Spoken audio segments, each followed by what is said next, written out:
Welcome. This is how to fix the drive not showing up on Windows. So guys, if you ever encounter that issue, what you could try to do is just simply go ahead and go to the start menu into your Windows. And now from here, you could just simply search for device manager.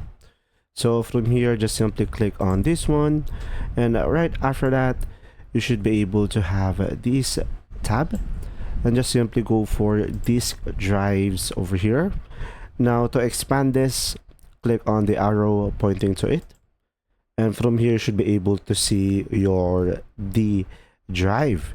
So in order for you to fix it, you could just simply go ahead and right click on it and just simply select update driver and select search automatically for drivers, and when there is any update you should be able to download it over here, or it will automatically be installed and you should be able to fix the issue.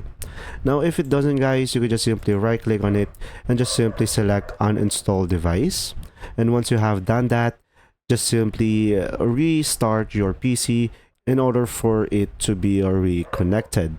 And now guys, if any of it doesn't work, you could try connecting the drive to a different port or make sure the cables are secure. There you go. See ya.